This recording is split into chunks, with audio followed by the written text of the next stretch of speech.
Assalamu alaikum. Good evening. Welcome to each and every one of you. This is a special edition live stream in conjunction with Social Intifada and the Unapologetic Muslim, as well as the Palestine Information Network. Special edition with the recent Global March to Gaza that has taken place. And tonight we'll be speaking to a few important voices. Gaza has been under a severe Israeli-imposed blockade since the start of March. No food, medical supplies, or aid have been allowed in despite the growing calls by the international community, including some of Israel's allies, against this intentionally induced starvation of the people of Gaza by the apartheid Zionist entity. The genocidal war machine has gone after and banned the United Nations, UNRWA, and the World Food Programme from operating in Gaza. Recently, an Israeli initiated operation under the cover of the propaganda named Gaza Humanitarian Foundation and managed on the ground by United States mercenaries in a complete affront to any basic human dignity, have set up areas resembling concentration camps that would make Nazis look like schoolboys. In scenes straight out of the Hunger Games movie, Palestinians are herded in order to scramble for food, and then they are shot at, with reports of fatalities emerging every single day. All this is on top of a 19-month-long ongoing barbaric genocide of Gaza, by Israeli savages that has resulted in the murder and injuries of more than 100,000 Palestinians, with at least half consisting of children, including babies. As governments have been unable, or in many cases unwilling, to hold Israel to account, the calls of global citizens has been growing louder. With the aim of attempting to break the siege to allow aid into Gaza, people have been rallying to coordinate their efforts from all parts of the world. Last week, more than 4,000 people of all faiths, ethnicities, and backgrounds from 80 countries converged on Egypt, heeding the Global March to Gaza, a call to march to Gaza in an attempt to break the siege and blockade of the Gaza Strip. Israeli war criminals issued a call to Egypt to stop the march. Needless to say, the Egyptian authorities dutifully carried out this instruction. Activists were detained, had passports confiscated, were attacked by thugs, and some were deported. Everyone was prevented from reaching Rafah. Some of those 4,000 were from South Africa, and this evening we will be speaking to at least 5 or 6 of those who made the journey. Welcome to this live stream where we are going to get some perspectives and eyewitness accounts on the events that transpired in Egypt, as well as the more important siege and blockade of Gaza. Earlier on this afternoon, I did a short recording with 2 of our guests because they were unable to be on the live this evening. The first was with Bashira Suma, who I'm going to add on in a second. I'm joined by Bashira Suma. Bashira is a long-time activist for Palestine, and she was one of the South African activists and a country coordinator for the Global March to Gaza. And Bashira is joining us from Cape Town. Bashira, assalamu alaikum. Welcome to the show. Wa alaikum salam. Shukran for having me. I'm sure it must have been a busy last 2 weeks, and then prior to that as well. Firstly, how did you initially hear about the Global March to Gaza, and what motivated you to join and to get involved? So a comrade in the Netherlands, she's actually South African, but she lives in the Netherlands, and we connected over solidarity work last year. She informed me about it a couple of months ago. And as soon as I saw it, I knew it was something I wanted to do. At first, I didn't know if it was even real, because so many of us have been saying if we have the opportunity to try and go to Gaza or to march close by, we would jump at the opportunity. So as soon as I found out that it was a legitimate cause, I opted into it. What motivated me to go? I think with many people who have been watching the genocide for the past just under 2 years, and for many people who have been in the solidarity space for the liberation of Palestine and other oppressed nations, I think it just felt like we've been doing the same thing over and over for the past 2 years. And, we've been lobbying governments, we've been protesting, we've been boycotting, we've been doing everything in our power as citizens. And the governments and international institutions just haven't been taking it seriously and haven't been changing anything. And it just felt like, we can't rely on them any longer. And this is an opportunity for people to take matters into their own hands and take a stand and show governments and international institutions that, we are willing to do what we can, and we're willing to put ourselves on the line if it means that we can put all of this to an end. Now, obviously, it's that comes from a sense of frustration in terms of calling on those in positions of power to be able to exercise their responsibility over people around the world who need it most. And I think every single person, every single activist or non-activist, everybody who's been watching the genocide unfold has had the same feeling of wanting to be able to do more. So this call came about. I think it started surfacing maybe a couple of months, probably after Ramadan, when I saw the first communications about this. And it was an ideal opportunity, of course, but I'm sure there was a lot that needed to be done in the background because you're swimming upstream here. You don't have the support of authorities and of government. So in terms of an organizational perspective, because you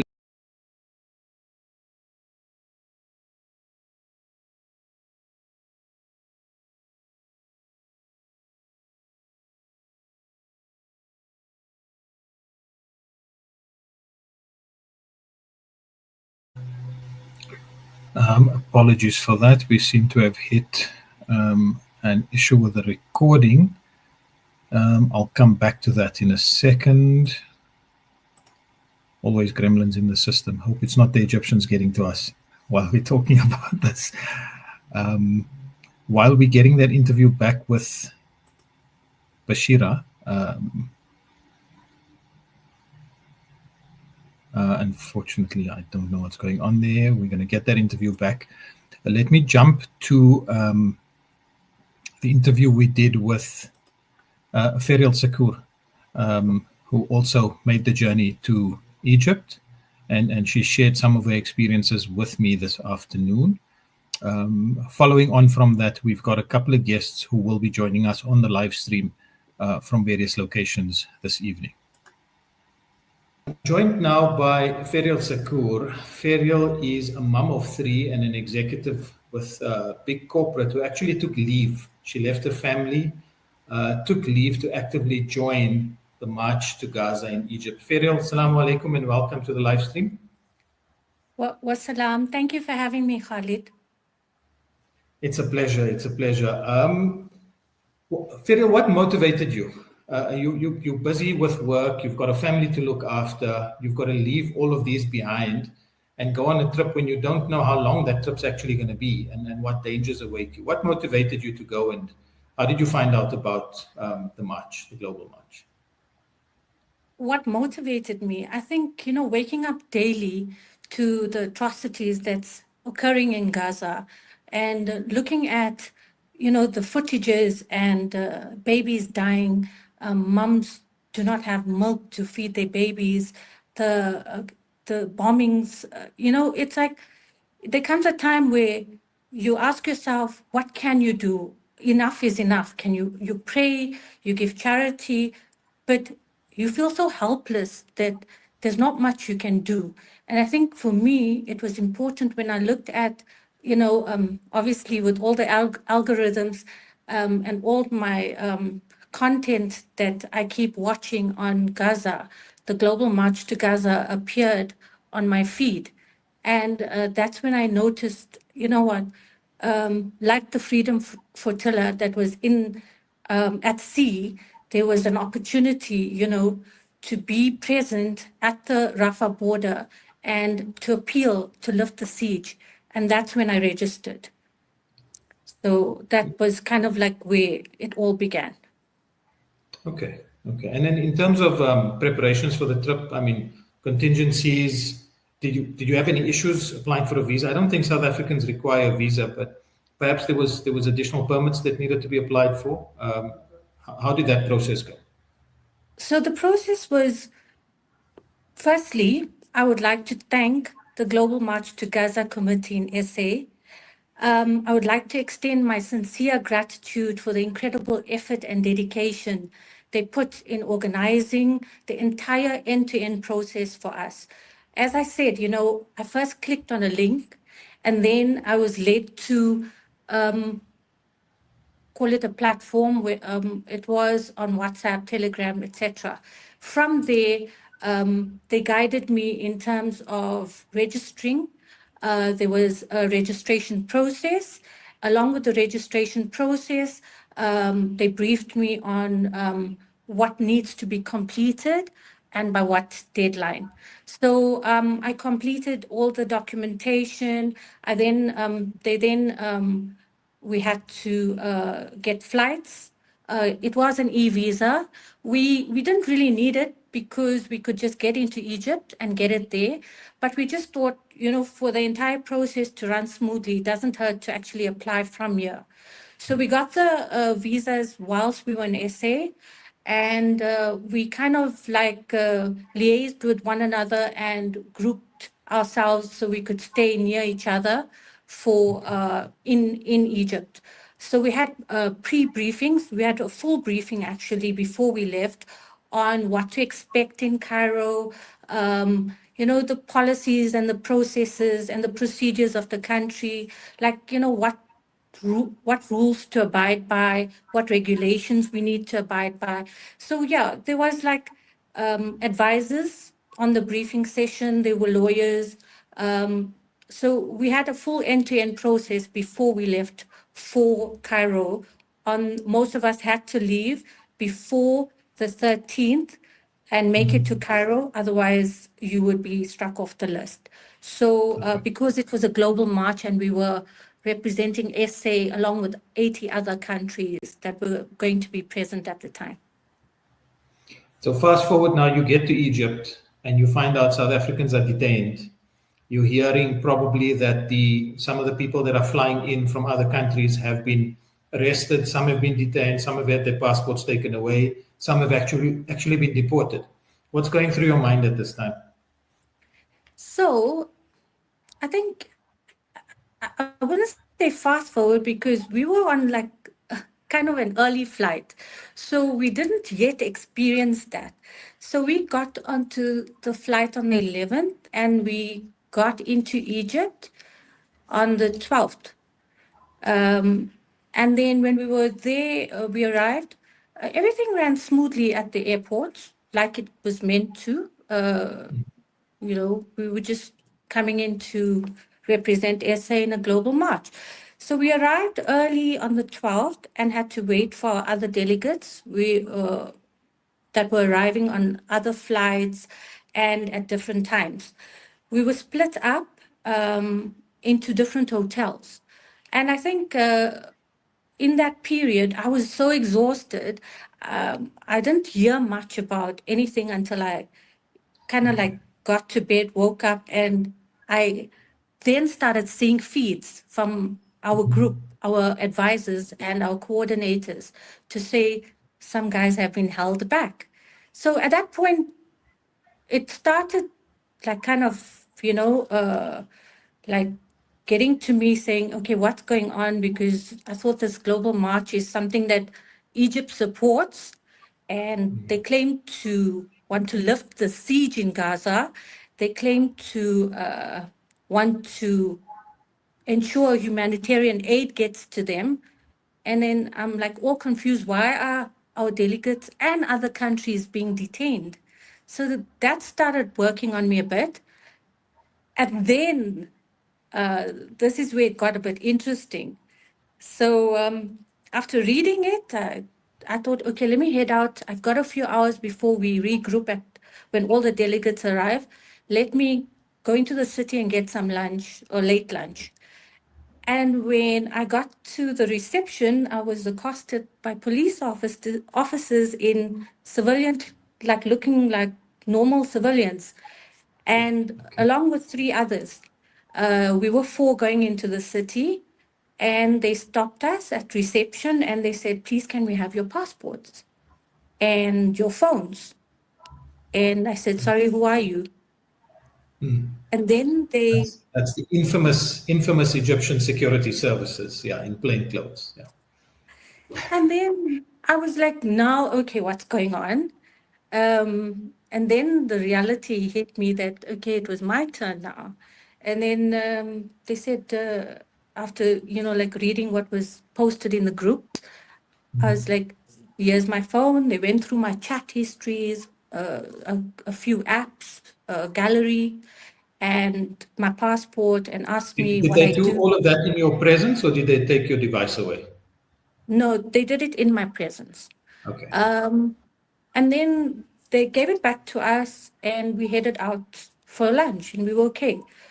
I think that was just before the 13th, and that's when we were heading to a meeting point, which was we all had to get into Ubers to get into on the 13th, along with whoever made it into Cairo.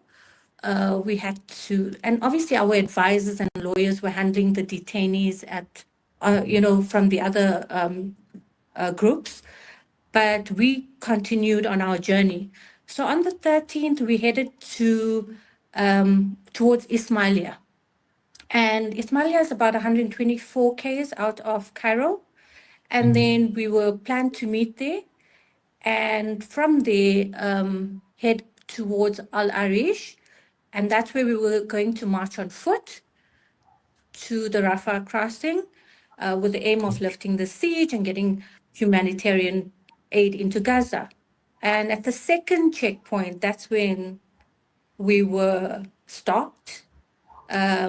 Our passports were all confiscated. I think many delegates was basically stopped at the second crossing. Some made it to the first and were stopped, but most of us were stopped at the second. And that's where I think it got a little bit more difficult for us in terms of, now we're stranded, we have no food, no water.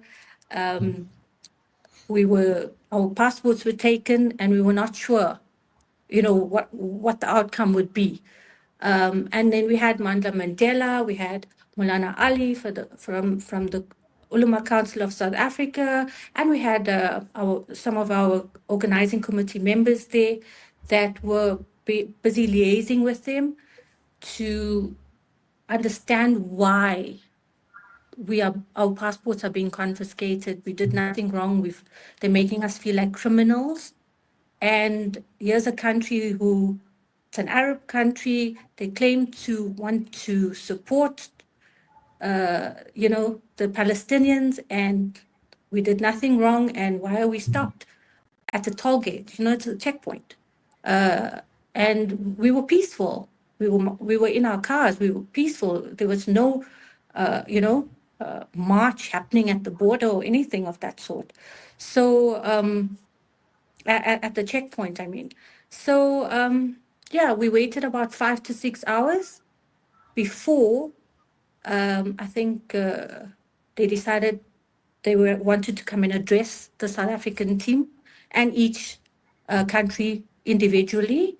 And that's where they gave us an ultimatum. They told us, you have 15 minutes, grab your belongings, and you will get into this bus and you will leave for Cairo. Otherwise, you will face serious consequences. Okay. And then your Yes. decision, what was the decision thereafter? They didn't leave us with much choice because there was police all around. They brought in military guys and they were forming in huge groups around us and surrounding us.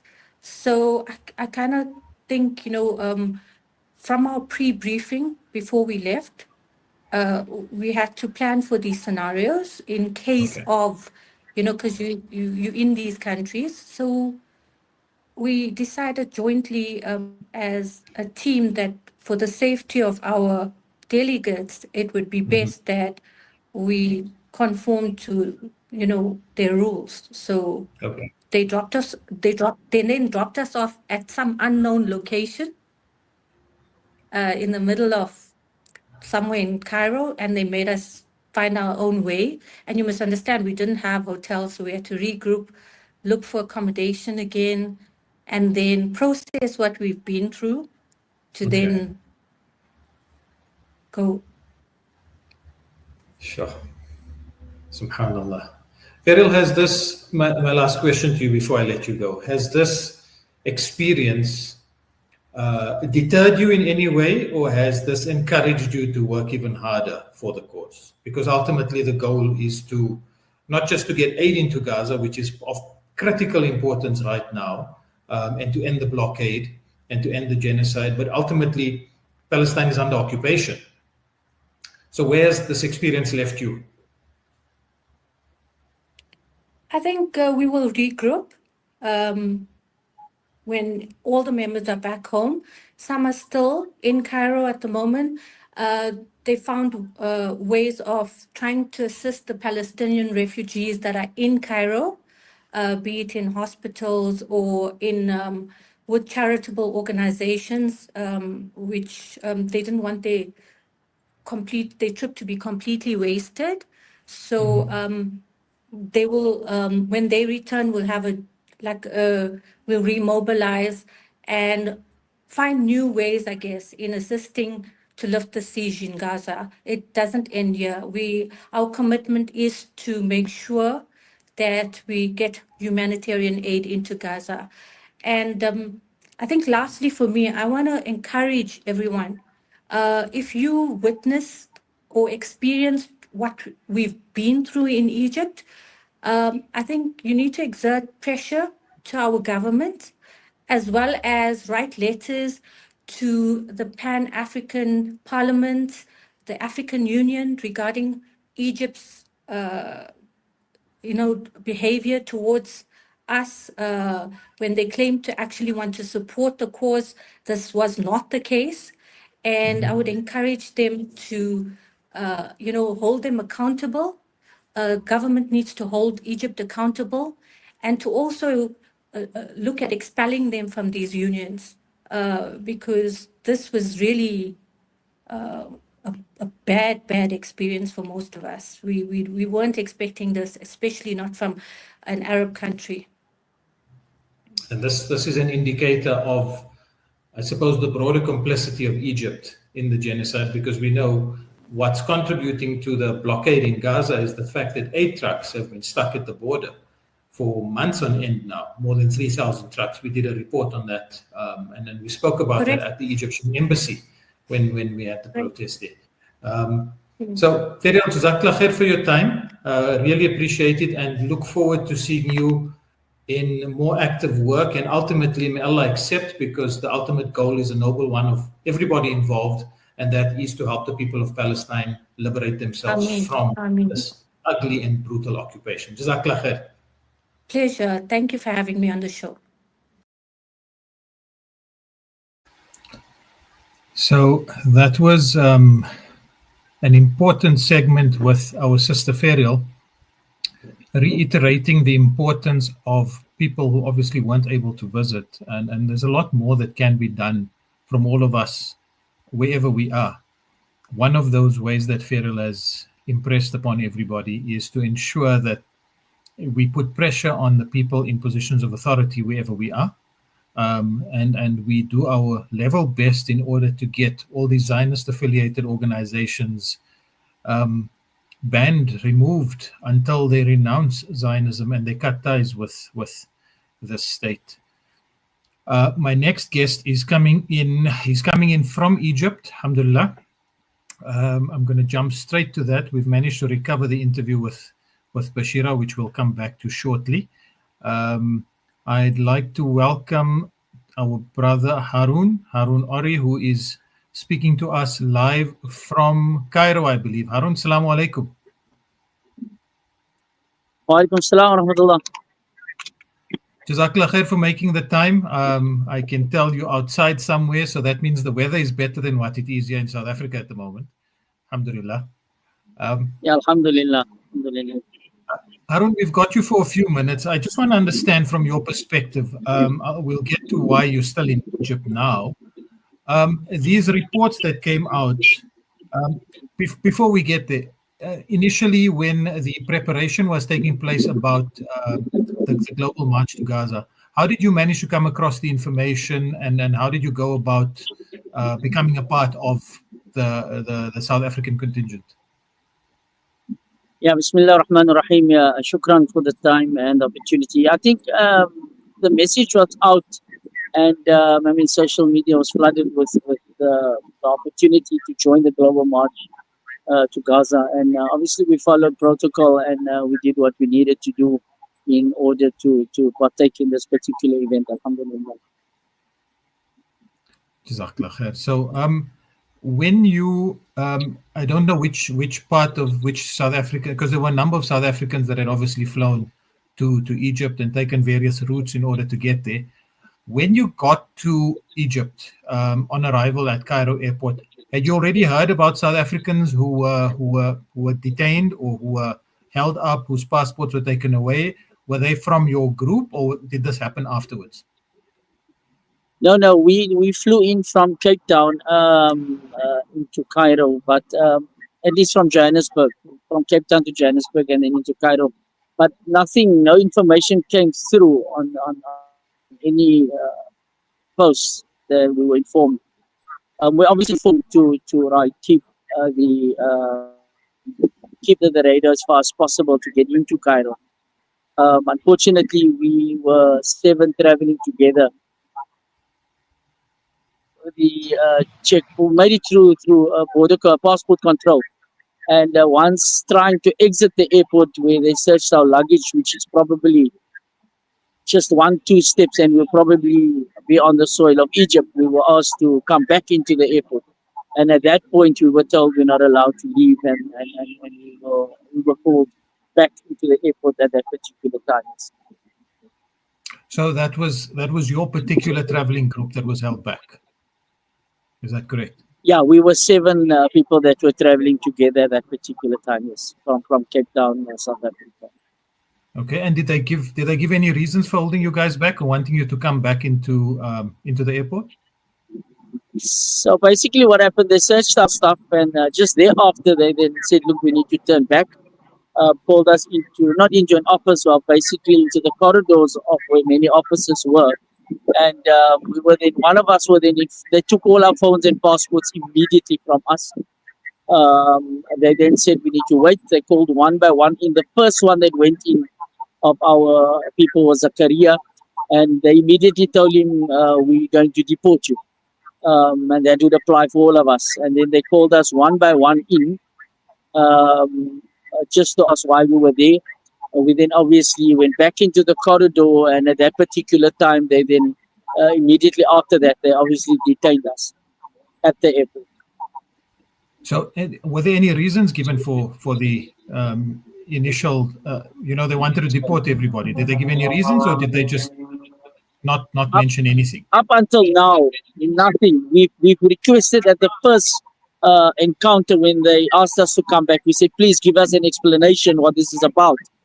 And as you know, the whole of Egypt is militarized. Nobody speaks, nobody talks. Unfortunately, no response at all. In the office, no response at all. While being detained or taken to the holding cells at the airport where they detained us, no response at all. And this was unfortunately the situation throughout that particular event, where we couldn't get any response from them at all. And what was the duration that the group was held in detention at Cairo airport? We landed in Cairo at about 2 a.m. the morning. We then obviously purchased some SIM cards at the airport after coming through, checking our passports, which we thought we were cleared to do, and then obviously purchased some SIM cards. They then only released at 2 o'clock the afternoon.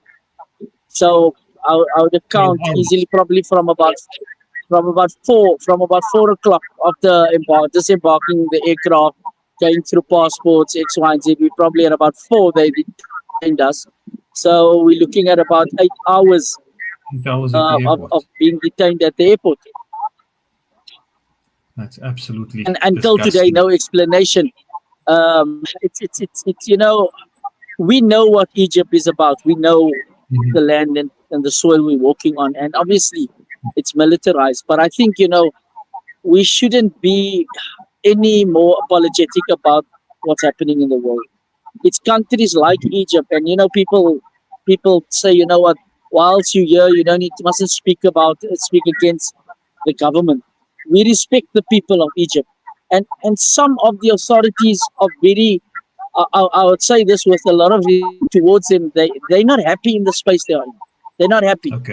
But the authority itself and the government itself, I think it's time we should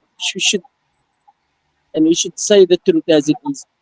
Egypt right now, and they don't like you to say this, but in what we're seeing under the authority of Sisi, that the Egyptians are just as complicit in what is happening to our brothers and sisters in Palestine. And a lot of people that were at the march and that were speaking to media, and I'm saying this with a lot of love and respect to each and everyone that was here. No disrespect to anybody, but I think we need to tell the people, the authority, that Egypt is. We can't sit around and say, what, they could have done that, they didn't do it. They could have done this, they didn't do it.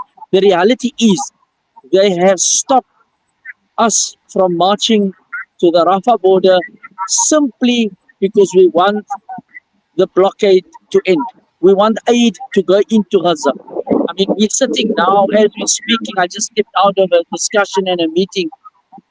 And yesterday we had the opportunity to meet with refugees, and we had the opportunity now this evening to meet with some group of teachers that started education system, because they apparently are not allowed into the Egyptian schools. They don't get education. They need to now establish their own type of schooling system for their children. And we had an encounter with him probably just an half an hour ago, and they giving their side of how, and they had to pay about $500 firstly, about a year, some 2 years, some 3 years to get into to Egypt. And the thing is, they're not allowed to partake in anything. And we're not speaking ordinary people. We're speaking, one guy is a psychologist, one lady is a doctor, the one lady is a lawyer, when they were currently living in Gaza.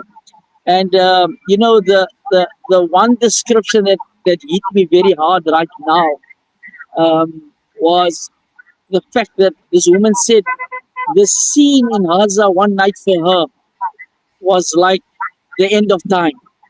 That was the scene. It was raining bombs for 25 to 30 minutes. Raining bombs, she says. She says, they need to speak about it, but that's something that I ask myself.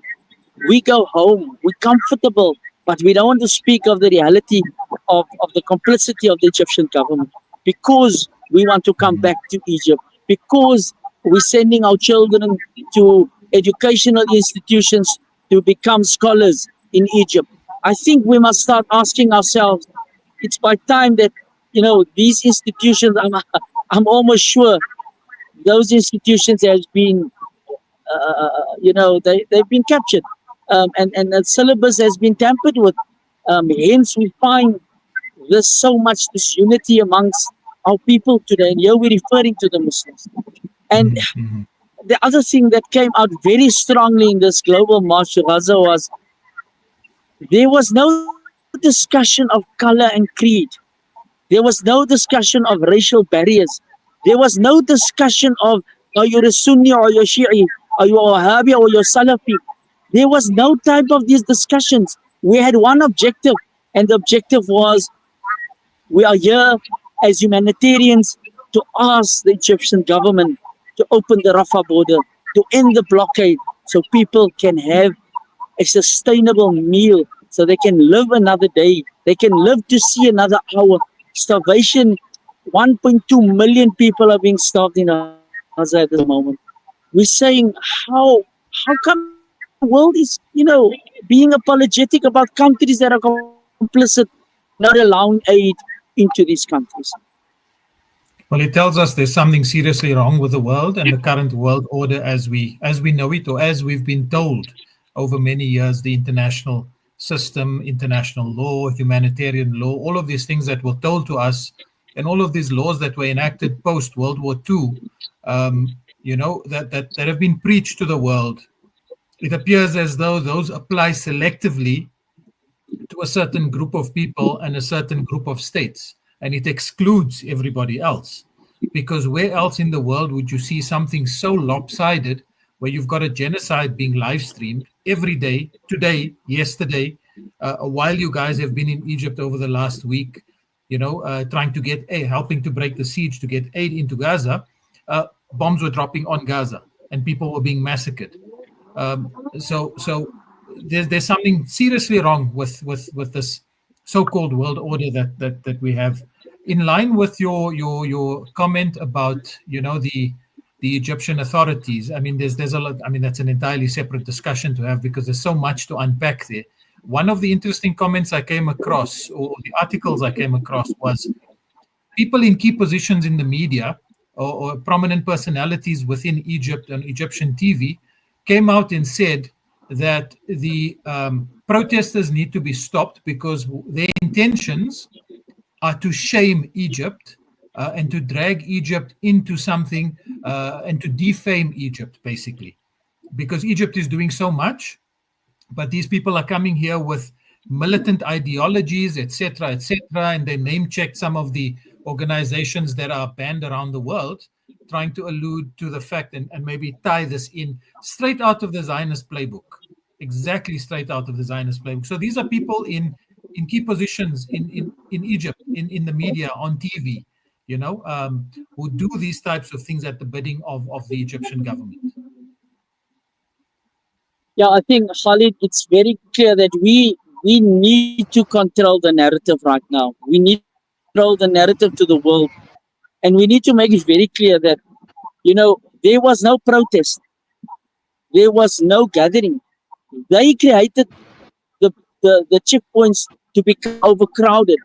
And obviously, if you're going to stop 500 or 5,000 people at a checkpoint, it's going to seem as if it's a protest, because everybody's asked to get out of the vehicles.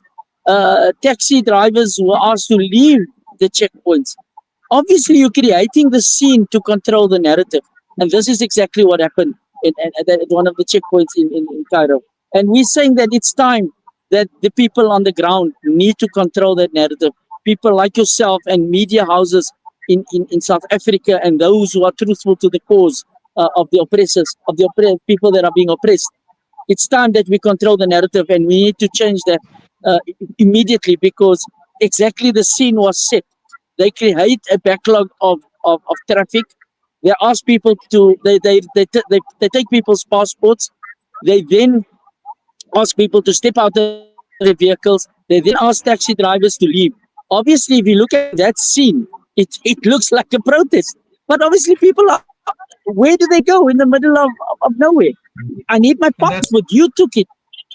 So that's exactly the footage that we were getting from so many activists over social media, especially what took place. I think it was at the second checkpoint.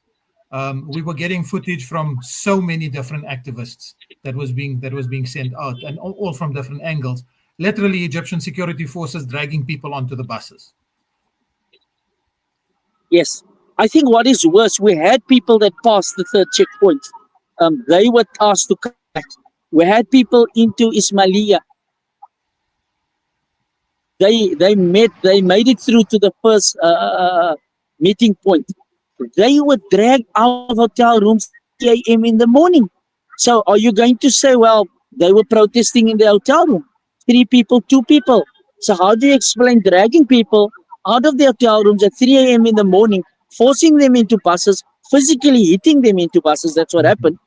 Fortunately for 3 of our members, the delegation that traveled together of the Pagan movement, they went under the radar. They didn't track them for 2 days in that particular region, and we could have forwarded advanced our movement, but under instruction of the organizers, we felt it was better to pull them back to Cairo. But this was the reality. And how do you control that particular narrative where you went to remove people out of the hotels, whether be in South or other countries? That's all irrelevant. You went to people's hotels and you physically removed them. That doesn't paint a picture of a protest. That paints a picture of harassment. That paints a picture of dictatorship. That paints a picture of forcefully removing people out of a country where you have and where they've given us the right to enter the country. Firstly, we didn't come into this country. We requested permission to enter into this country by applying for our visas. Whether they say you don't require a visa, we did the process, and now telling us you're not welcome here. We need to get the narrative right, and we need to tell the world exactly what has happened over this last few weeks, over the last week in Cairo. Quite a bit of work to do, and ultimately, obviously, with the aim of helping the people of Palestine. That's the ultimate aim here. Harun, before I let you go, just very briefly, a message to the viewers of how the viewers, people watching the stream, people watching the video tomorrow or whenever, how they can help. What can people do to help? I think, Khalid, the time of speaking about a free Palestine needs to become a reality in our lives. We visited a hospital where a guy, or physically we could see the wounds on his body from a bomb that hit his home and killed 4 children and his wife. To say something, to boycott is something, but to physically try and do something is completely on another level. And here we're not saying people are not doing enough. Here we're saying we can do more. Here we're saying we can put pressure on our government to start. People might say I'm harsh, but we need to start cutting ties with countries like Egypt that is complicit in the particular genocide. We need to start recalling our ambassadors that are here and saying, you know what, if this is your behavior towards an oppression, a genocide that is happening, starvation that is happening. I mean, we have the UN Charter, we have enough international laws that protects our citizens and the people of Palestine from starvation. We have enough laws that says we have to get aid in. We have to send a response team. Why is our government and all the other governments not responding on the basis of international law? We're saying to our people from Cairo, from Egypt, and we're hoping to depart over this weekend, inshallah, back home. But we're saying to our people, the time for marching only and shouting free Palestine needs to be escalated to another level. We are faced with the enemy in our own country. Our government needs to step up, and they need to take action against those that are occupying our lands in South Africa after serving in the IDF, going back to South Africa, and they think they can have a free reign. It's time that our people respond in a justified way.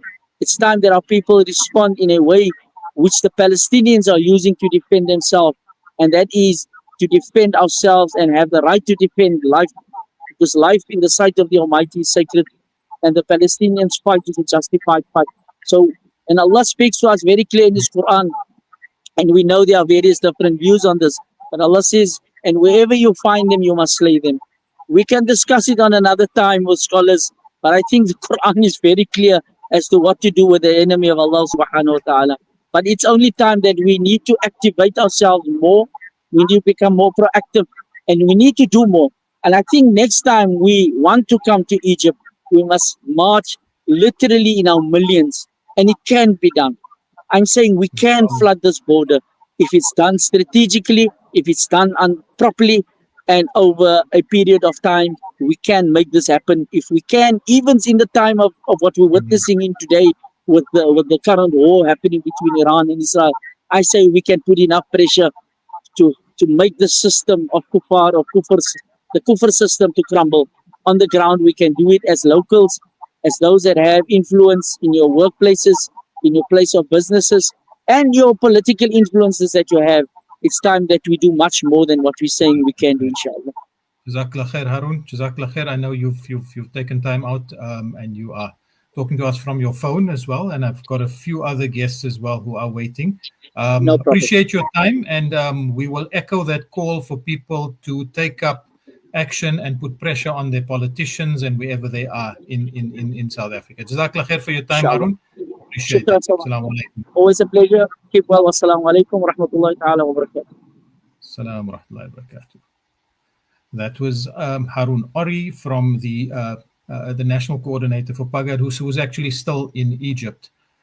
We've got the other guests waiting backstage. I'm going to introduce our next guest, who is also currently in Egypt. Jared Sachs is a postdoctoral researcher at the University of Joburg and has a PhD from the Columbia University.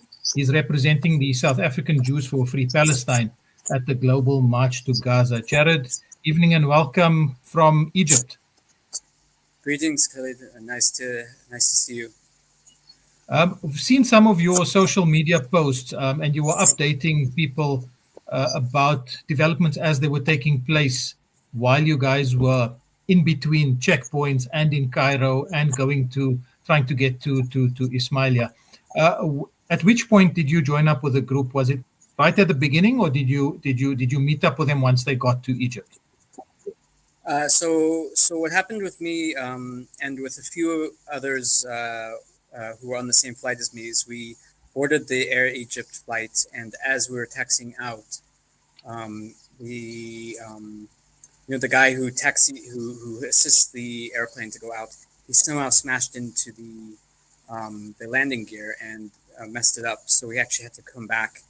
They canceled the flight, and we were stuck in Joburg for an extra night. And then we were able to get on. Was that maybe just an indicator of what was to come? Maybe just warming you guys up. Some people thought maybe it was done on purpose because it's Air Egypt, but I probably not. But either way, it was a kind of a shock, considering that we were expecting stuff to happen once we got to Egypt, but we weren't kind of expecting it to happen before. And so we were delayed, and we got on the next flight. It was a Etihad flight through Abu Dhabi, and we eventually got to Cairo at, I think it was 6:00 in the morning on the 13th. So we were late, but we got there just in time to join everyone else.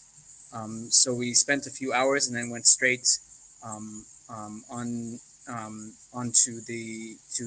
to attend our first meeting in the town outside Cairo that we were going to. Yeah. Okay. Did you face any issues at the airport when you guys arrived, or was that pretty much a normal basic entry into the country? Nothing serious? Yeah, that's where it was actually quite normal. It seemed quite lucky for us. We thought we were gonna get stopped and interrogated and everything, but they were kind of just waved us through.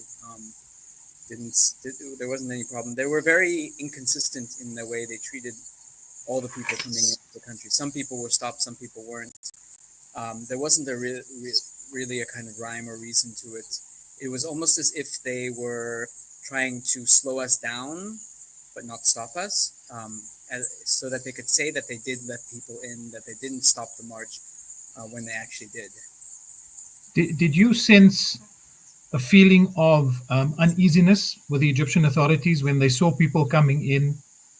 Did you sense that they figured something was going on, or they knew about the march? Because obviously around that time, the Israeli minister had released a request, if I could call it that, to the Egyptian authorities not to allow the protesters in or anywhere near Rafah. Did you get any sense of this at all?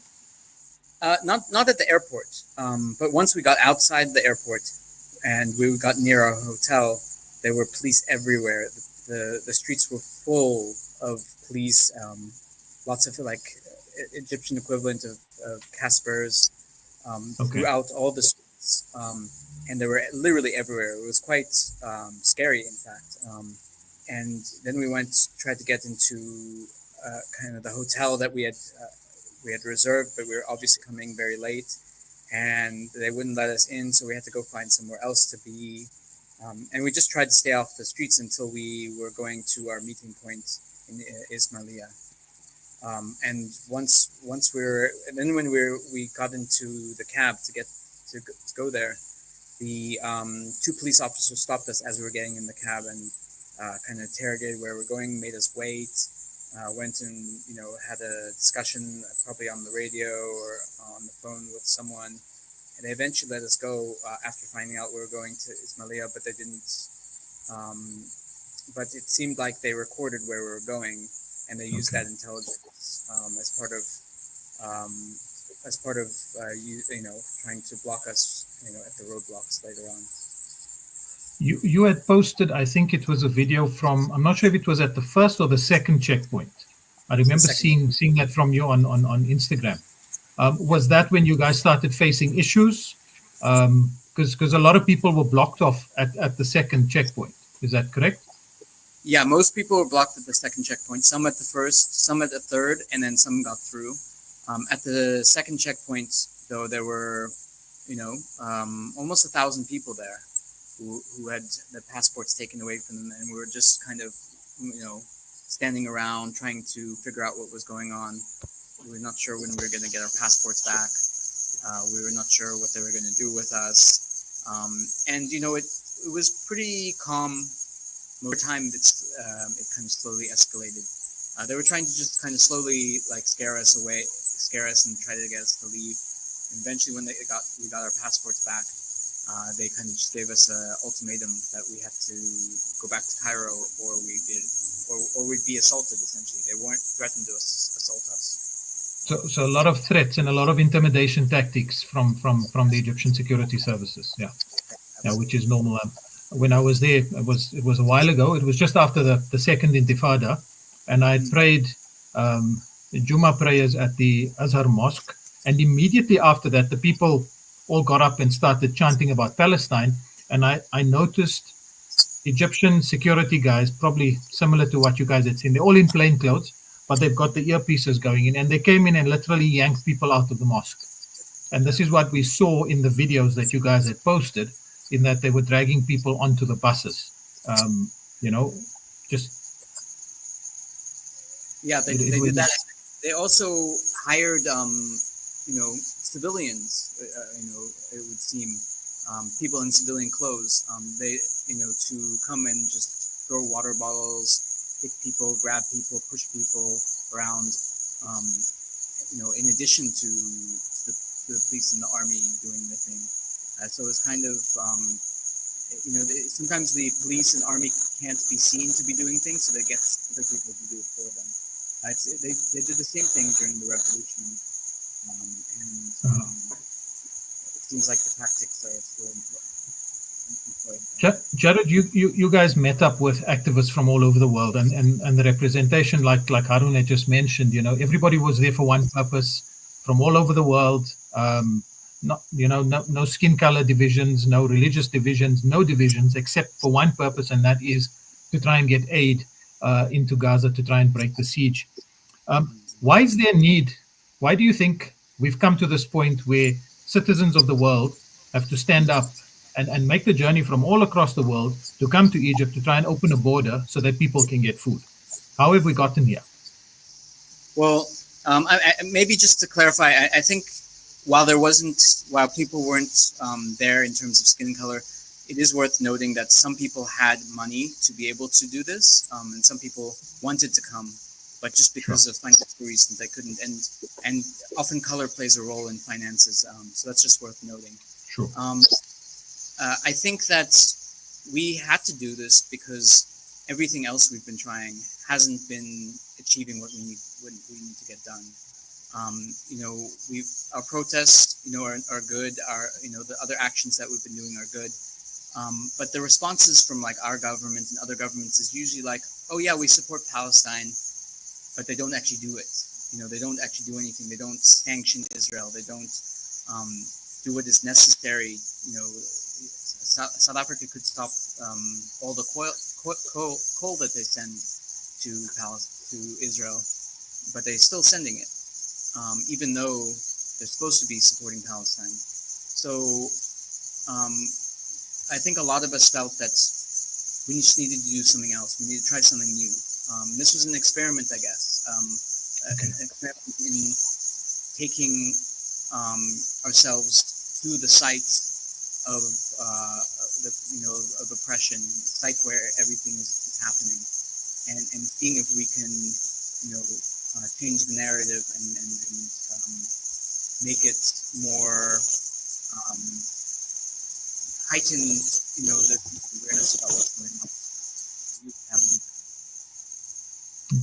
Okay. Jared, I've got one more question, two questions actually for you.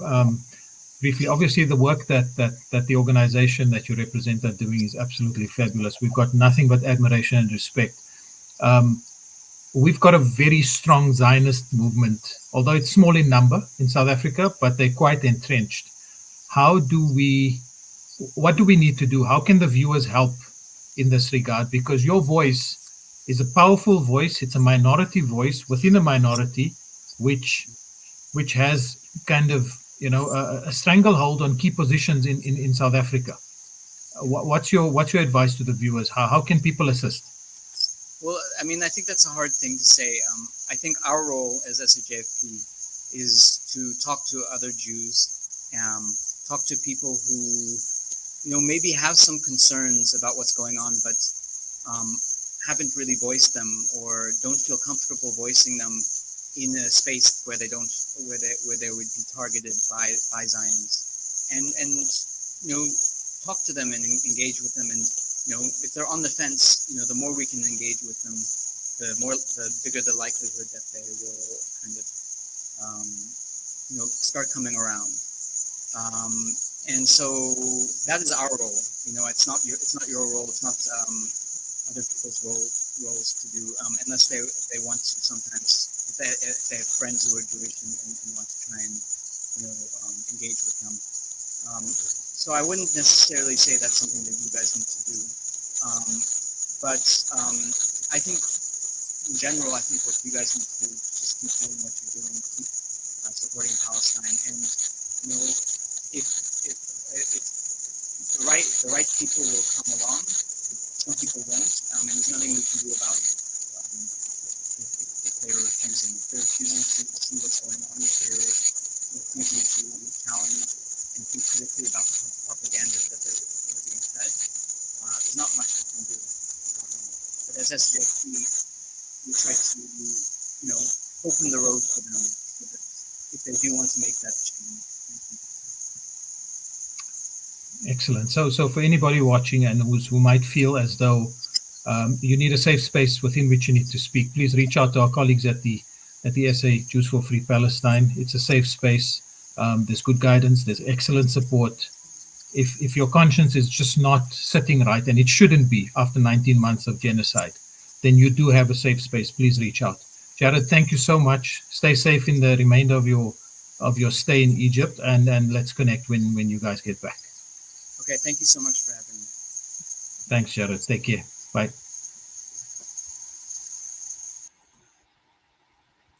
That was Jared Sachs from South African Jews for Free Palestine, who've been doing excellent work.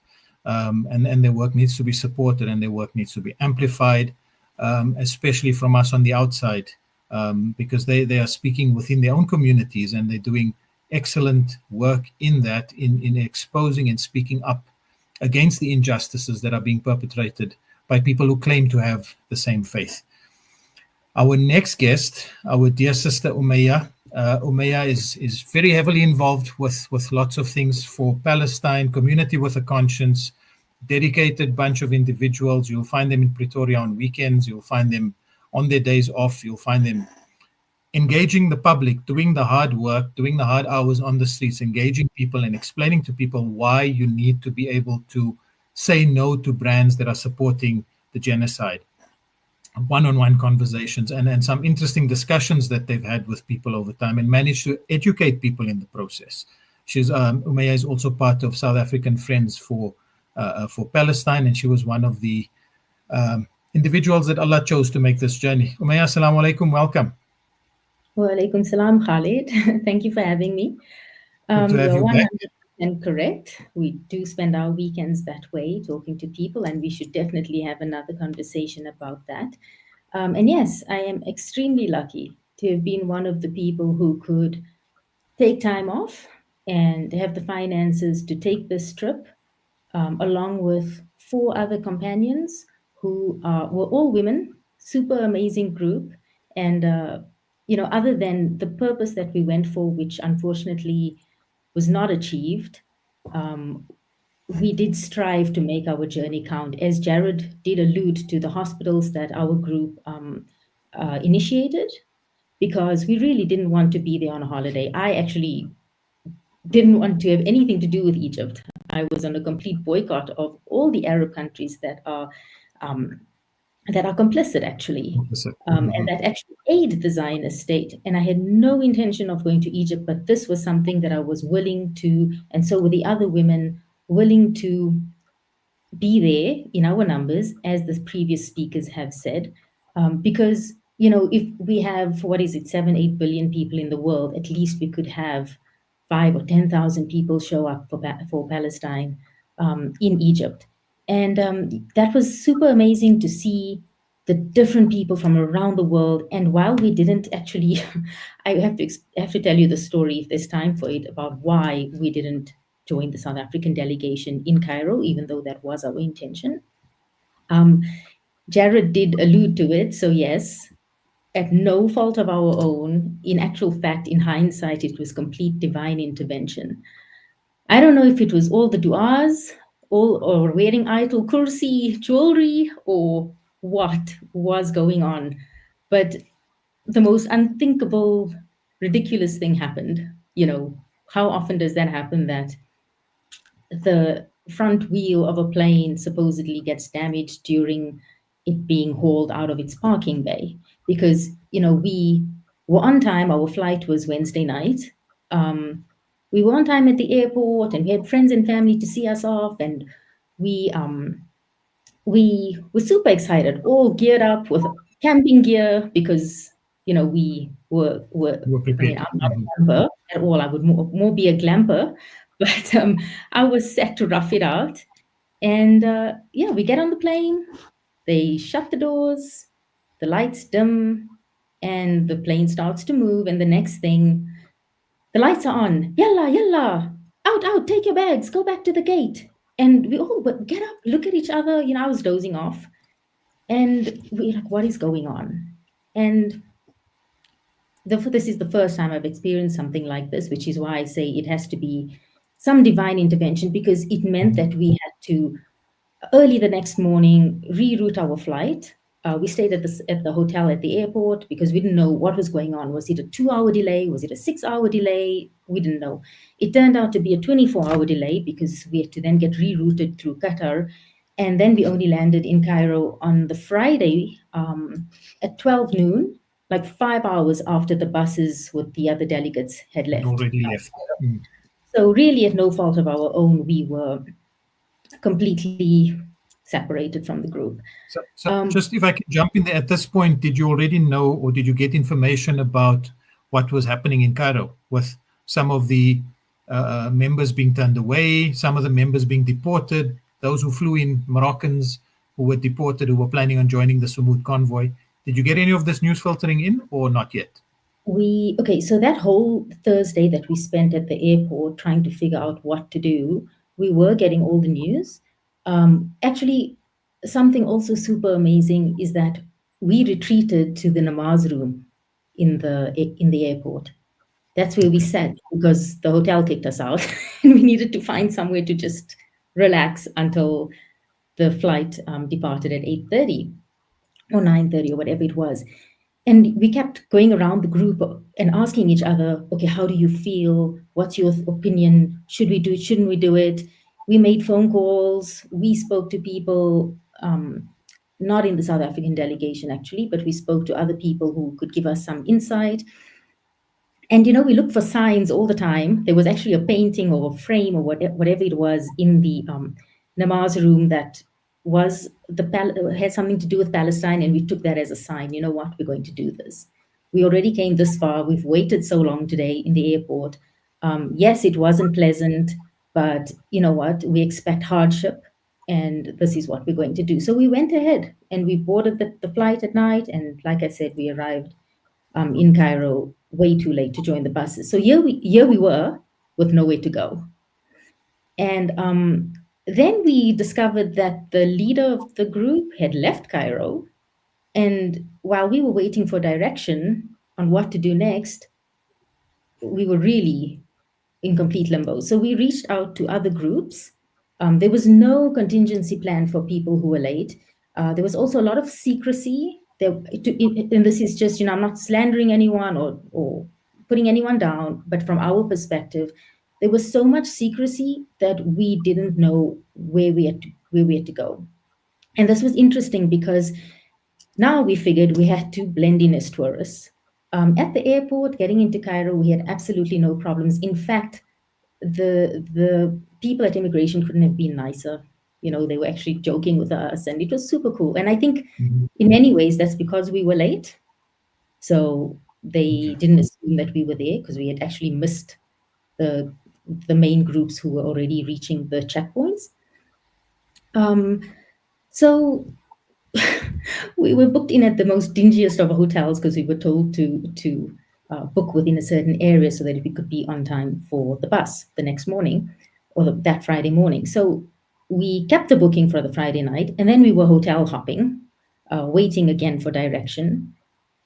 We found another hotel that assisted us to do a Nile cruise, and that's when the magic for us really started, because we got onto this boat and we started noticing that there were other people based on their accessories, their bags, based on what they were wearing, based on, just weird little signs that we could see that these people are part of other delegations. But we were told not to talk to anyone, not to say anything, because then, you don't know who's overhearing you and will alert the police. So we got onto the boat, and I noticed that there was a guy who was speaking Italian, and on the back of his T-shirt was a quote by Albert Einstein. And I know some Italian, so I could make out the quote about humanity, and we are like the oneness of humanity. And I said to my ladies, you know what? This guy's part of the delegation. And then we saw two other girls wearing kufias on their heads. And the one lady in our group, Hasina, she went to stand next to this girl. And she, even though we were told not to bring any Palestine regalia on this trip, all of us, the rebels that we are, we did. We all packed in things that we could wear for Palestine. So on the boat, Hasina went to stand next to this woman, and she sort of flicked the Palestine color bracelets on her wrist so that the woman could look at them. And this woman looks at her, and she turns around and she hugs her, and she cries, like the kind of emotion we've never seen before. And so this is that connection. This is that connection with delegates from around the world. If I can briefly ask you on that meeting activists from around the world, you obviously met somebody here, and then as the day progressed or the next day, you guys met up with other activists as well from different parts of the world. What's that like? What was that sense like? Because the activism in South Africa has taken place within a certain space where we live. What was that like, seeing people from all parts of the world in front of you, and you guys are all there for the same purpose? How did that feel? So, joining up with like-minded people was absolutely wonderful. People who are completely on the same page, who feel the heartbreak and the tragedy of the Palestinians to the very core of their being. And that is how we feel. And we were able to, after the boat cruise, after taking pictures with them and talking about their experiences, because they did make it to checkpoints, and they were telling us things that we missed out on. And that, in a way, it was heartwarming, but it was also very heartbreaking because we wanted to be a part of that. Mm-hmm. They were telling us how the soldiers at the borders were actually crying. She showed us videos of that. We shared videos of those. Yeah. Yeah. We saw pictures of, she was telling us that the Bedouins were actually assaulting them, throwing things at them. And why would they do that? Were they paid by the Those government videos went to do that? viral. Yeah. Yeah. So all of these little experiences that they've had, and the fact that they couldn't proceed further, was truly heartbreaking, and for us, obviously, as well. The interesting thing that came out of meeting them, we met an elderly Palestinian man who lives in France, and he was there with his son. So they were doing the father-son march as part of the French delegation, and here's where the difference came in with us and how our delegation was run in them. The other delegations had like 300, 400, even 600 people in them. The South African delegation was probably one of the smallest with like 50 something people, because unfortunately we seem to have had deadlines put on us. And according to meetings that we've had with Chief Mandla Mandela, this is actually an initiative of his. It came out that actually there weren't supposed to be those kind of deadlines. So where did they come from? Because it kept a lot of people from actually joining, which was quite sad. And I wish that was done differently. This the Palestinian man from Paris was telling me that they actually knew exactly where they were going to be at every point in the journey. And if we knew that, it would have been fantastic, because then we could have, when we arrived late in Egypt, we could have gotten an Uber to take us to the rest of the group, and we could have joined up with them. But again, so I suppose these are teething problems, because everybody's done this for the first time. I suppose there wasn't a blueprint, like you say. There wasn't a contingency for, in case somebody does come in late or nobody factored in, the fact that a plane is going to be delayed because of a faulty wheel, those types of things. So, but again, there needs to be more transparency. So I will say that if this is done in future, we need to learn from this. I would definitely do it again. I'm not sure if I would do it as part of a delegation, because I think you can do it individually or with your own group. You don't have to be on a bus. In fact, I think being on buses and having camping bags and not looking like a regular tourist is actually what gets you into trouble, because you should try to be a normal person, a normal tourist. And I suppose, these conversations you would have on your discussion group for all the delegates that have come back. I just want to shift slightly, if I can, to the objective of the Global March to Gaza, which is the people in Gaza, which is why you guys all made the journey, and which is why lots of other people would have loved to join, but they couldn't. In your overall estimate, what was the impact of the Global March to Gaza, which was coming off the heels of the Freedom Flotilla and the 12 who were taken hostage by Israel, in addition to the Sumud convoy that had started from Tunisia and which was making its way all the way through, made it all the way through Libya. Amazing scenes we were seeing from what was happening until they were stopped by Haftar's forces in eastern Libya. What's your takeaway from this in terms of the overall awareness? There's a reality in people's minds that we might not actually break the siege, but we're going to go there and try our level best. What's your overall impression of what this has done regarding the awareness around the siege on Gaza? Honestly, I don't know. I think that, sure, it has raised some awareness. I think it has taken the cloak off Egypt's so-called support, because it has really shown them up for what they are. But saying that, the Egyptian government is completely disconnected from the ordinary Egyptian. Based on our experiences, we were looking for trouble, actually. Like, we were trying to challenge security. So we went to the pyramids wearing all our Palestine gear, going through security. The security guard took my scarf and folded it up and said, put it in your bag. But he smiled at me. So I was like, okay, I don't think he's all that serious. I think he's just doing this because it's his job. And I put my scarf back on the minute I was next. And then one of the other ladies in our group actually asked him, but why? I love Palestine. Don't you love Palestine? And she gave it to him right back, And he also smiled at her and he's like, okay, go. And that's how we ended up doing a touristy thing. But I cannot tell you the number of people who stopped us to talk about Palestine, the number of people who stopped to thank us for standing up for Palestine. And that was wonderful. But you know, this is something important that I don't think is emphasized enough. We know the position of the Egyptian regime, and I make the point of letting people know and reminding people the position of the Egyptian people, the vast majority of Egyptian people versus the position of the regime are complete opposites, because the majority of the people in Egypt, except those who have ties to government, everybody is in support of their brothers and sisters in Palestine.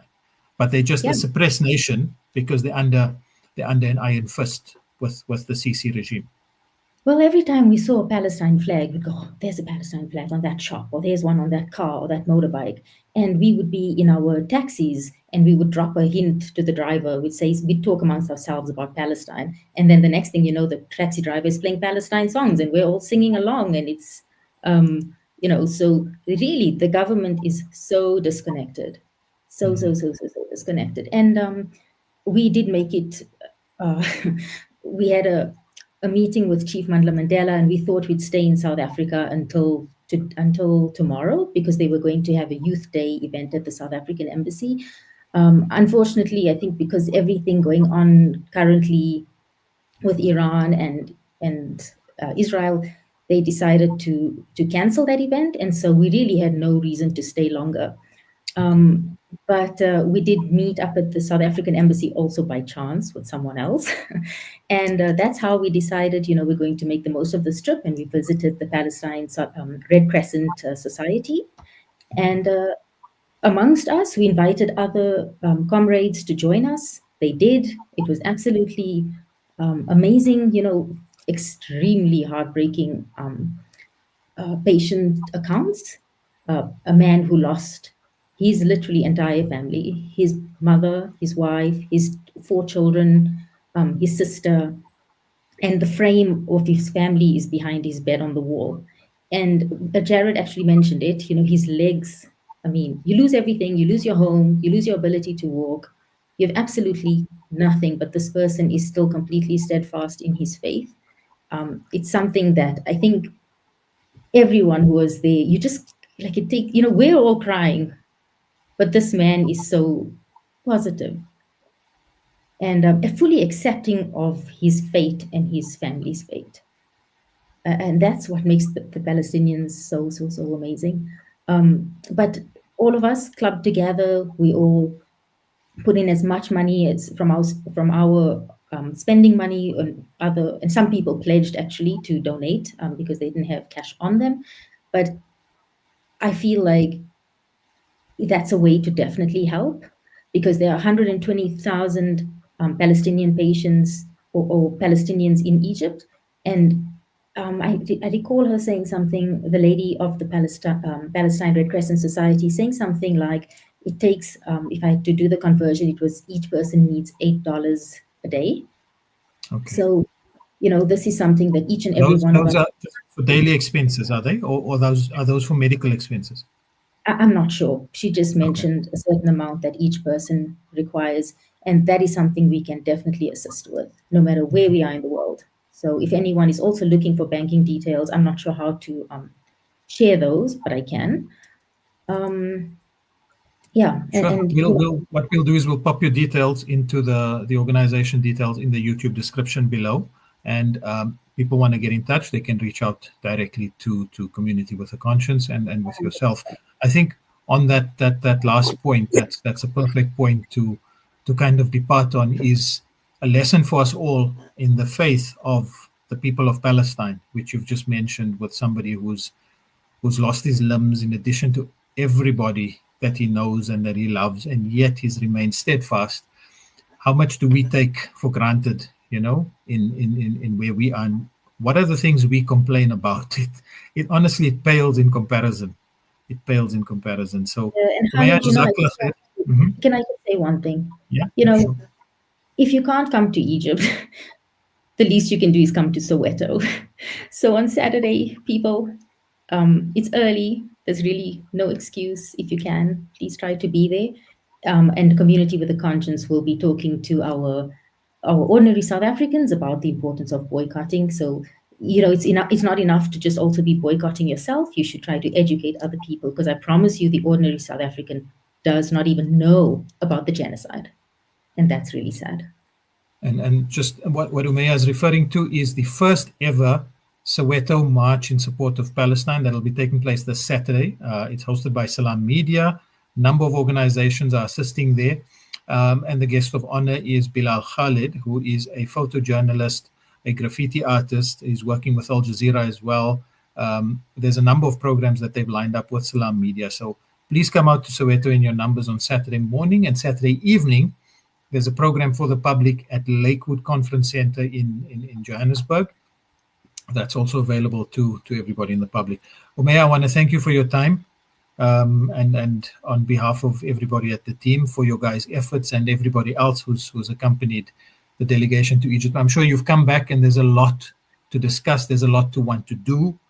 We've come back, inshallah, with a renewed sense of conviction, and we've seen and met people firsthand who have managed to somehow escape that brutality that we can't even begin to imagine. So, Jazakallah khair for your time, Umayya. Really, really appreciate it. Thank you, Khalid. Thank you for talking about this because it was necessary. Go well. Jazakallah khair. Assalamu alaikum. Wa alaikum salam wa rahmatullah. That was Umayya Teba, representative of Community with a Conscience. For people in the Pretoria area, you'll find Umayya and the ladies from the team on regular, sacrificing their time on weekends, where we could be doing things which are kind of more casual, more leisurely. The ladies are out in numbers and they're out educating people about why you should be boycotting, the different brands you should be boycotting, talking to people, engaging and explaining, which is something very important. And she made an important point, which I just want to echo. In addition to boycotting, that's not enough, but you've got to talk to people about why they should be boycotting. That's how we grow the movement. What I'm doing, I explain to somebody else why they should be doing that. And we need to be able to convince people that that is something that needs to be done. Because honestly, if 20 months on into a genocide, we're still having discussions about why we shouldn't be supporting certain brands, then I'm sorry, we've been living under a rock for the last 20 months. And our sloganeering for Palestine doesn't really mean much. Our last guest is having a few challenges to try and get on board, Maulana Abdul Khalik Ali. What I'm going to do in the meanwhile is we've recovered the interview with Bashira, which was done earlier today. I'm just going to get that up here for you. I'm joined by Bashira Suma. Bashira is a long-time activist for Palestine, and she was one of the South African activists and a country coordinator for the Global March to Gaza. And Bashira is joining us from Cape Town. Bashira, assalamu alaikum. Welcome to the show. Wa alaikum salam. Shukran for having me. I'm sure it must have been a busy last 2 weeks and then prior to that as well. When you initially, firstly, how did you initially hear about the Global March to Gaza and what motivated you to join and to get involved? So a comrade in the Netherlands, she's actually South African, but she lives in the Netherlands, and we connected over solidarity work last year. She informed me about it a couple of months ago. And as soon as I saw it, I knew it was something I wanted to do. At first, I didn't know if it was even real, because so many of us have been saying if we have the opportunity to try and go to Gaza or to march close by, we would jump at the opportunity. So as soon as I found out that it was a legitimate cause, I opted into it. What motivated me to go? I think with many people who have been watching the genocide for the past just under 2 years, and for many people who have been in the solidarity space for the liberation of Palestine and other oppressed nations, I think it just felt like we've been doing the same thing over and over for the past 2 years. And, we've been lobbying governments, we've been protesting, we've been boycotting, we've been doing everything in our power as citizens. And the governments and international institutions just haven't been taking it seriously and haven't been changing anything. And it just felt like, we can't rely on them any longer. And this is an opportunity for people to take matters into their own hands and take a stand and show governments and international institutions that, we are willing to do what we can, and we're willing to put ourselves on the line if it means that we can put all of this to an end. Now, obviously, it's that comes from a sense of frustration in terms of calling on those in positions of power to be able to exercise their responsibility over people around the world who need it most. And I think every single person, every single activist or non-activist, everybody who's been watching the genocide unfold has had the same feeling of wanting to be able to do more. So this call came about. I think it started surfacing maybe a couple of months, probably after Ramadan, when I saw the first communications about this. And it was an ideal opportunity, of course, but I'm sure there was a lot that needed to be done in the background because you're swimming upstream here. You don't have the support of authorities and of government. So in terms of an organizational perspective, because you led from the front on the South African delegation, I'm sure you must have had your work cut out. Yes, I mean, it's been an intense 2 months. As much as we only left for Cairo last week, the month leading up to that, like I had very little sleep, obviously trying to put things in place. We had to set things up in terms of safety, security, legal support, liaising with the government, putting everything into place. That was all on the country coordinators, as much as the global organizers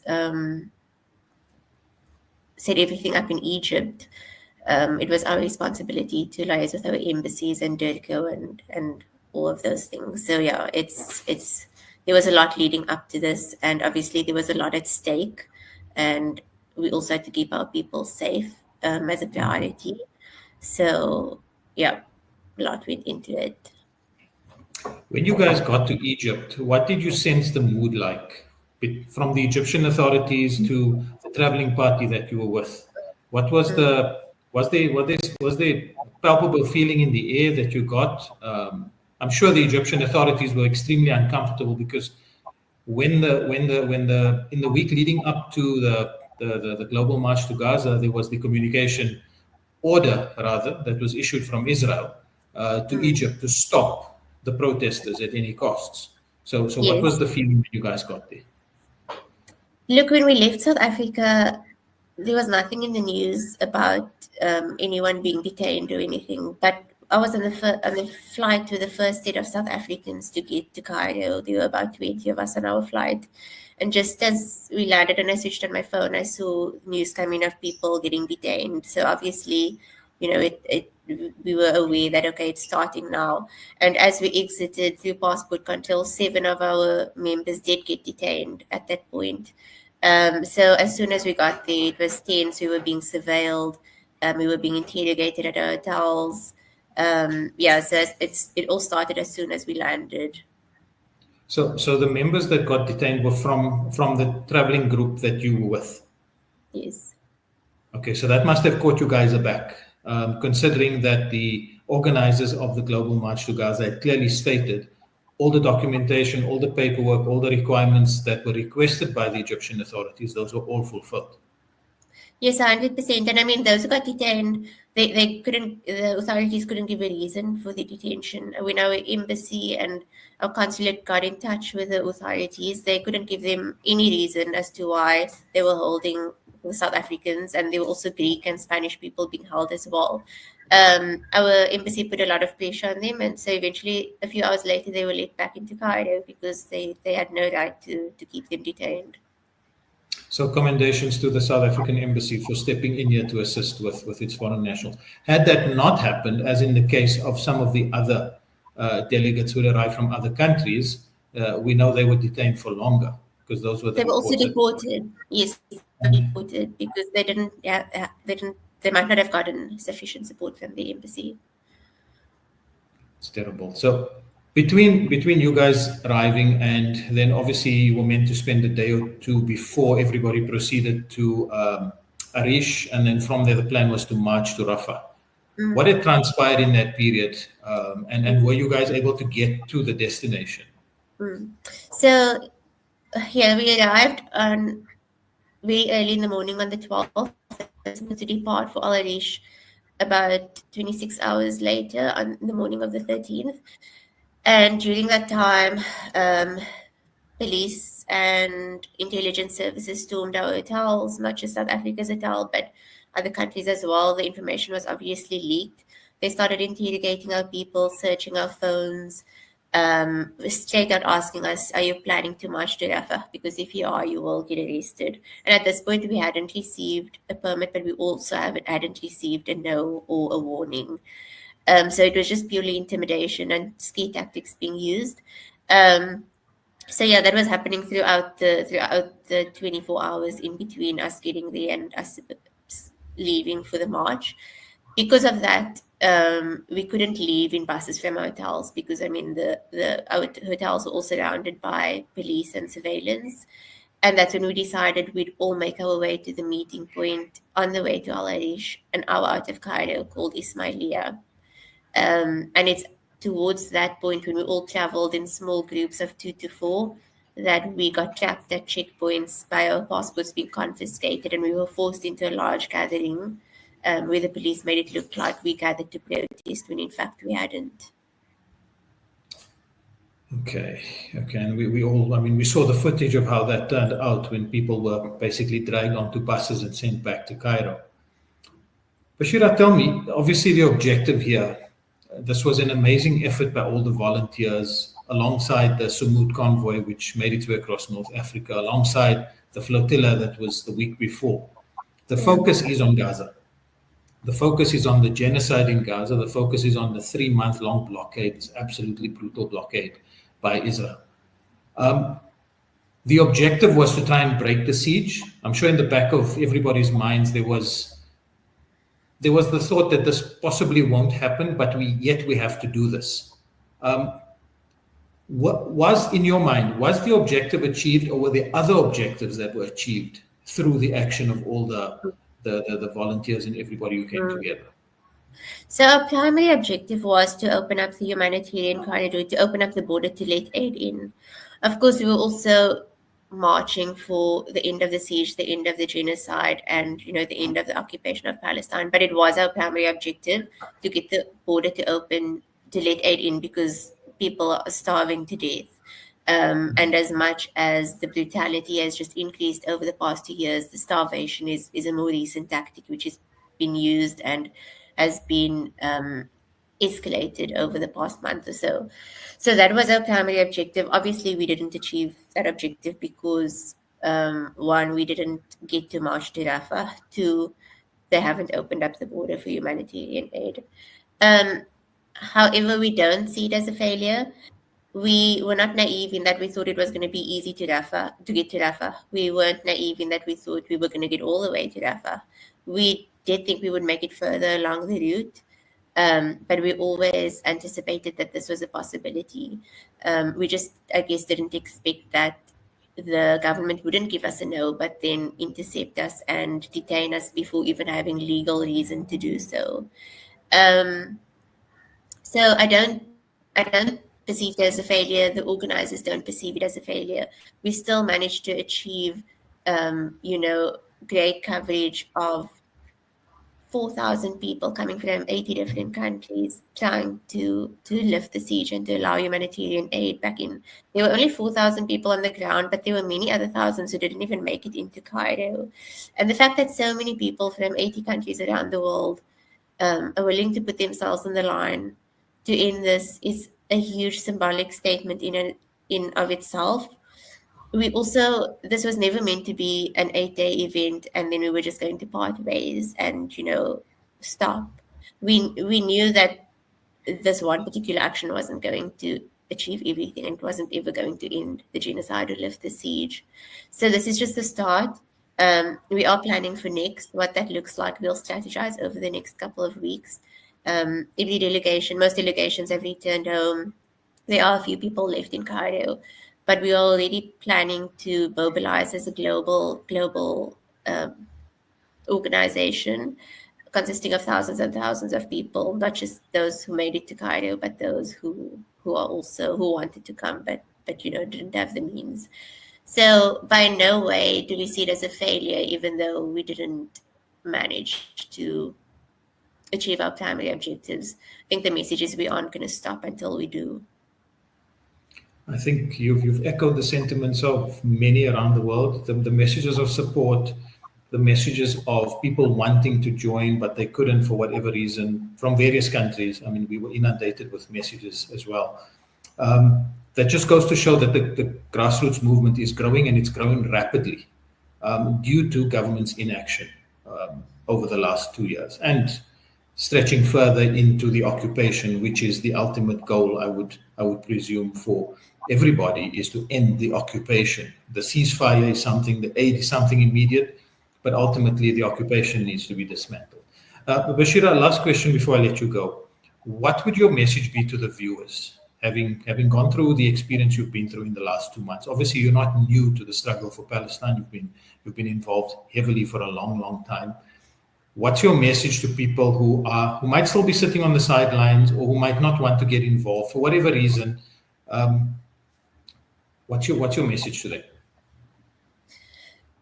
One, I would say, for those who have been following what's been happening over the past few days in Egypt, don't focus on the activists who were there. Don't focus on what happened to us. That was just a reflection of the normalization and the complicity of Egypt in the genocide on Gaza. It was also a reflection of the rejection of Palestinians' right to self-determination. We need to keep pushing forward. As an activist, this is just the nature of the job. You try to achieve something, you hit a brick wall. You carry on, you don't stop. We won't stop until Palestine is liberated and all other oppressed nations are liberated. If we don't see that in our lifetime, we won't stop until we die. And people need to carry that forward until liberation for the entire global south and for all oppressed people are achieved. It was so beautiful to see so many thousands of people from around the world who have committed their lives to this. And we know that there are so many more people out there who didn't manage to get there, who feel the exact same. And to anyone who still hasn't engaged in any action, we need all the numbers we can. The more numbers we have, the more significant change we can make, and the less likelihood that they can stop us next time. So yeah, we can't lose hope. We don't have the privilege of feeling sad or feeling defeated. It's not up to us. We need to do this for the Palestinians, regardless of what challenges we're faced with. Bashira, Jazakallah khair. We'll add your socials to the description in the video below. So people watching this who want to get involved, please do. It takes a bit of effort from our side, but remember, the people that we are trying to help and the people that deserve our help are sacrificing so much more every day. Bashira, Jazakallah khair for your time. Really appreciate it. Jazakallah. Thank you for having me.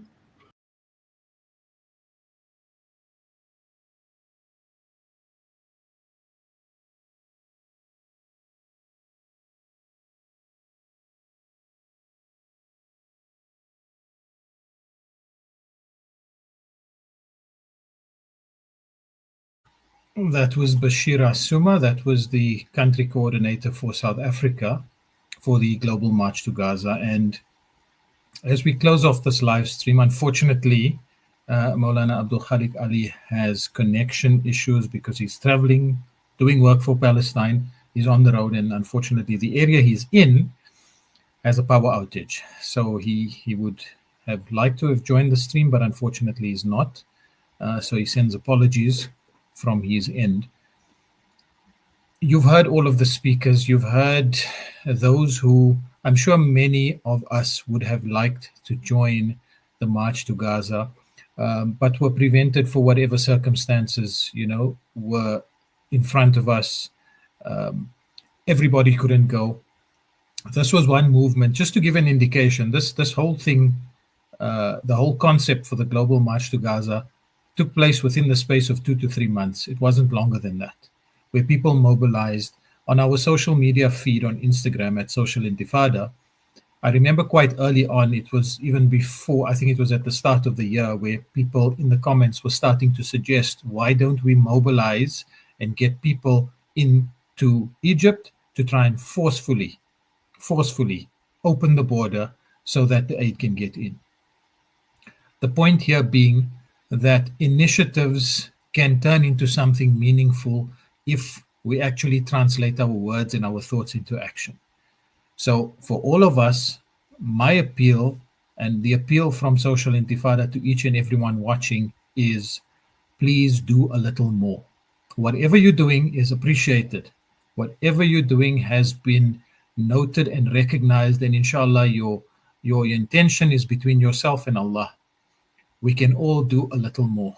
We need to take one step further. If we all do this collectively, that's a massive step we take together towards not just breaking the siege on Gaza, not just getting aid into Gaza, because the people, even though they desperately, desperately need the aid, and people need the food, and people need the medical supplies, because we can't even begin to imagine what Gaza looks like and what the people of Gaza are going through.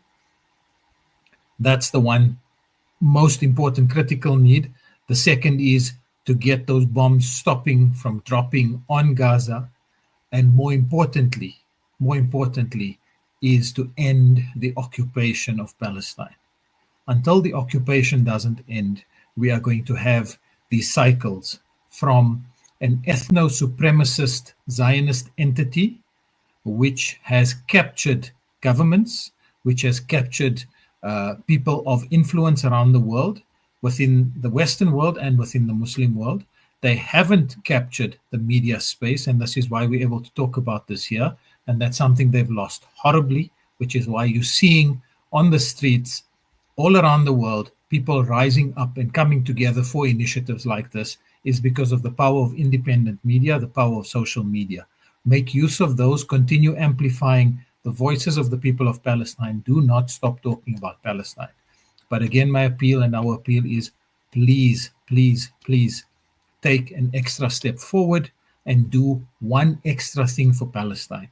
If everybody can sacrifice one luxury, I'm not asking you to sacrifice an essential, I'm asking you to sacrifice one luxury, whether it's boycotting, whether it's your time, any of those things. Get involved. The effort needs you. And inshallah, at the end of the day, this is for the greater benefit of our brothers and sisters, our mothers, our fathers, and our children in occupied Palestine. From the team at Social Intifada, Jazakallah khair for watching. Remember, please click on the subscribe link below, share the video with others, and we'll see you at the next program, inshallah. Jazakumullah khair. Assalamu alaikum wa rahmatullah.